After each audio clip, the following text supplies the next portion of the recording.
Olá, estou hoje em Kansas City, nos Estados Unidos, e atrás de mim está a International House of Prayer, conhecida pela sigla IHOP, que significa Casa Internacional de Oração. Esses irmãos estão vivendo algo singular.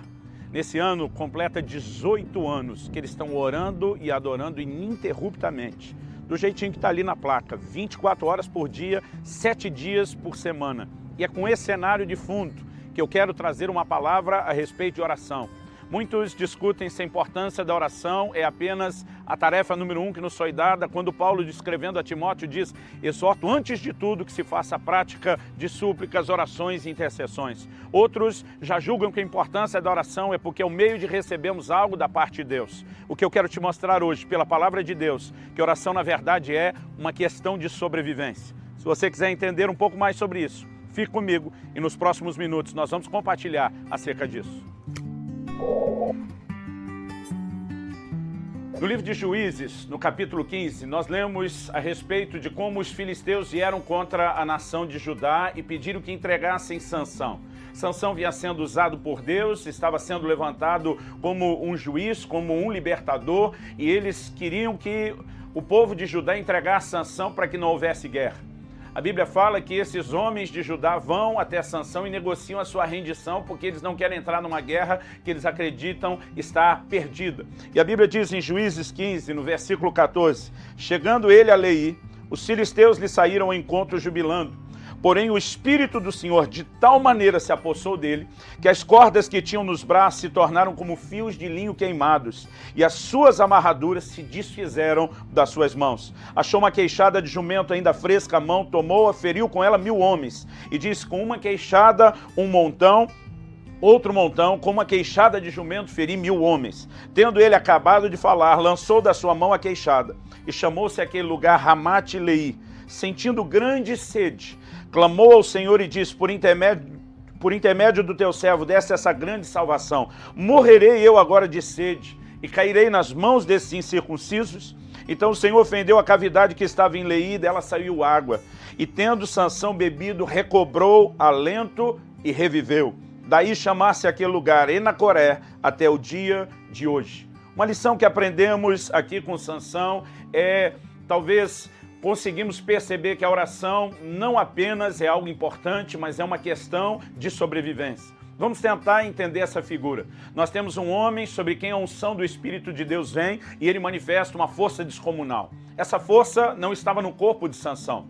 A razão pela qual as pessoas indagavam o segredo da sua força é porque ele era um homem normal, não era necessariamente um guarda-roupa, um cara bombado, mas quando o Espírito de Deus se apossava dele, havia manifestação sobrenatural de forças. E nós temos um exemplo aqui de alguém que está servindo a Deus, executando a obra do ministério. Ele tinha um propósito para o qual ele veio ao mundo, que era libertar a nação de Israel da mão dos filisteus. E Deus o capacitava para vencer o inimigo, para trazer vitória e livramento ao seu povo. O interessante é que eu percebo algo aqui que tem sido para mim uma advertência. E eu quero estendê-la não só aos que estão envolvidos de uma forma direta no ministério, porque todos nós fomos chamados para servir. É possível você trabalhar, é possível você no seu serviço ao Senhor fazer isso debaixo da unção, da capacitação de Deus e ainda assim perceber um nível de desgaste talvez sem precedentes. A Bíblia mostra que ele matou mais de 1000 homens com uma arma improvisada, uma queixada de um jumento, um pedaço de osso na mão.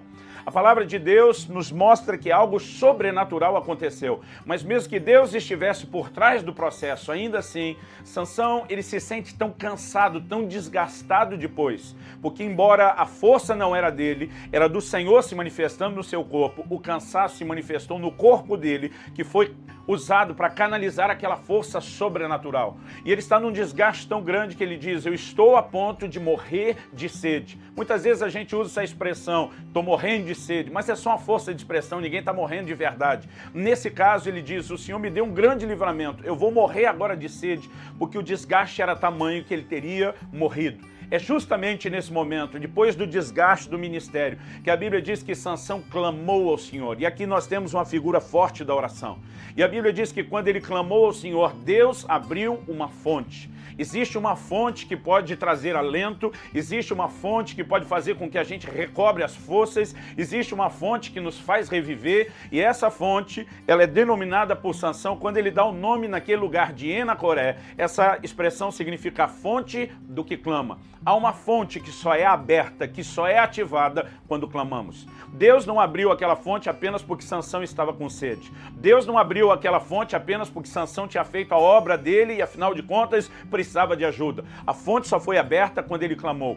Existe na minha e na sua vida uma fonte que traz alento, uma fonte que nos faz reviver, que, no entanto, ela não será aberta automaticamente só porque temos necessidade dela. Aliás, é justo dizer que Deus não responde necessidade, Ele responde fé. E nós precisamos entender o papel e a importância da oração como algo que provoca uma liberação de Deus em nosso favor. Alguém pode estar no ministério e morrer fazendo a obra de Deus, dentro da vontade de Deus, se movendo debaixo da unção e do poder de Deus, se não souber recorrer a essa fonte que é a vida de oração. Nós vemos como o profeta Elias foi usado para trazer avivamento. Fogo do céu desce. A palavra do Senhor nos revela um cenário de avivamento sem precedentes, uma nação caindo de joelho para gritar só o Senhor é Deus. Mas logo depois disso a gente vê o mesmo profeta Elias entrando numa caverna, pedindo para si a morte, desanimado completamente da vida, porque mesmo sendo usados por Deus, nós podemos experimentar o que eu chamaria de uma ressaca ministerial. Nós podemos experimentar uma glória, um poder, uma unção descomunal, mas nós temos uma estrutura, tanto física como emocional, limitada. E a única coisa que nos pode trazer alento, a única coisa que pode, de fato, produzir o resultado que eu e você precisamos, não apenas para continuar fazendo para Deus, não apenas para fazer mais a obra de Deus, mas para que a gente consiga sobreviver a tudo isso, no final das contas, é se nós estamos gastando tempo com oração.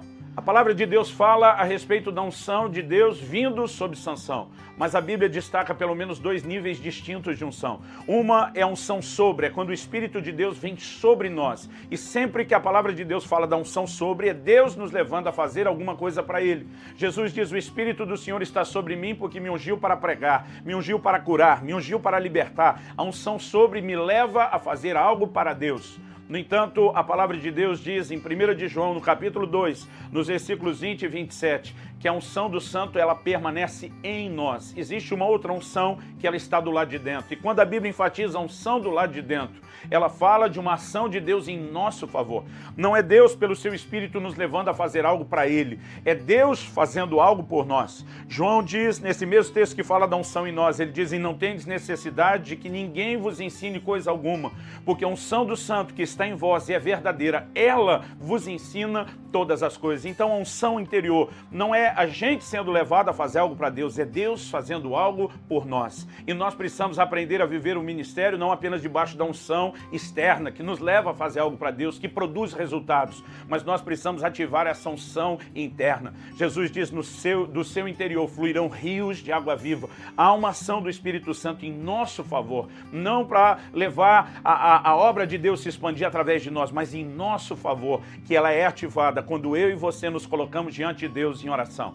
Se você quer entender a importância da oração, é só olhar para o ministério de Jesus. Jesus gastou tempo orando. Era o Filho de Deus e ele não pegou nenhum atalho. Ele não fez nada do que fez sem oração. E não estamos falando da oração apenas como uma ferramenta que capacita, que dinamiza o ministério, mas que nos mantém conectados com Deus num relacionamento profundo com Deus. Eu olho para o Senhor Jesus e percebo de uma maneira muito clara, pelo tanto que orava. O Evangelho de Lucas faz citação atrás de citação a respeito dessa vida de oração de Jesus. O ministério está bombando, mas a palavra de Deus diz que ele se retirava para lugares desertos e orava. A Bíblia fala dele passando a noite em oração. A Bíblia mostra continuamente essas figuras de oração, a ponto dos discípulos dizer, Senhor, nos ensina a orar. A ponto deles dizerem, nós queremos ser como você. Quando falamos de ministério, muita gente fica empolgado com a possibilidade de servir a casa, de servir o povo. Mas lá no livro de Ezequiel, no capítulo 44, Deus decide honrar uma linhagem santa, separada para ele do ministério, que são os filhos de Zadok. E ele diz, os demais que não foram fiéis a mim, eles vão poder servir a casa e o povo. mas somente os filhos de Zadok vão poder ministrar perante mim. Enquanto para muita gente a maior honra, a maior glória do ministério é servir a casa e as pessoas, Deus nos apresenta uma visão que é ministrar perante Ele, que é servir ao próprio Senhor. Nós precisamos entender que a oração não apenas está conectada com o mais sublime nível de ministério. Bom, é só pensar que em Hebreus 7:25 a Bíblia diz que Jesus vive para interceder por nós. O ministério atual de Jesus é a oração. E quando entendemos, quando percebemos isso fará toda a diferença nas nossas vidas ao correspondermos com Deus em oração. Eu quero encorajar você nesse momento a fazer da oração não apenas a prioridade, não apenas a coisa mais importante, mas a colocá-la naquele ponto onde você de fato entenda e compreenda. É uma questão de sobrevivência. Ou seja, tão imperativo quanto respirar na nossa vida espiritual, a gente pode reconhecer é orar. Não apenas alimentar a comunhão com Deus no sentido daquele protocolo religioso que a gente fala, mas dele como a essência de vida.